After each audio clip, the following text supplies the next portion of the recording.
আগের দিনের বাজার থেকে নিয়ে আসা পুঁই শাক কিছুটা বেঁচে গেছিলো, সেটাই আমি বিভিন্ন রকম সবজি দিয়ে রান্না করেছিলাম। পুঁই শাকের মধ্যে একটু কচু দিয়েছিলাম, আর পুঁই শাকের মধ্যে দেখবে কচু দিলে যেন একটু বেশি সুন্দর লাগে খেতে। আর শাকগুলো বেশ ফ্রেশ ছিল। তারপরে রান্না করেছিলাম কালো জিরে ফোড়নে পাতলা রুই মাছের ঝোল, যেটাকে তেল ঝালও বলা যায়। যদিও এটা আমার মায়ের রেসিপি, আমি মায়ের কাছ থেকে শিখেছি। আমার তো খুব খেতে ইচ্ছা করছিল বলে এটা আমি নিজের জন্য এক পিসই বানিয়েছিলাম। তোমরা চাইলে এই রেসিপিটা আমি একদিন অবশ্যই করে দেখাবো। তারপর অবশ্য ডালও ছিল, যেটাকে আমি অ্যাভয়েড করেছি। আর তার সাথে বানিয়েছিলাম রুই মাছের সর্ষে বাটা। এই রেসিপিটা তো আমাদের বাড়ির সবার ফেভারিট হয়ে উঠেছে এখন।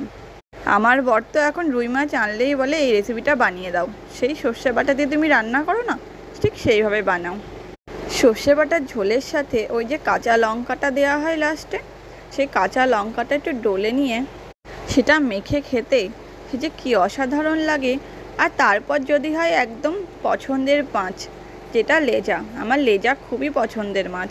সব কিছু মিলিয়ে মিশিয়ে তৃপ্তি করে খাওয়া হলো বেশ।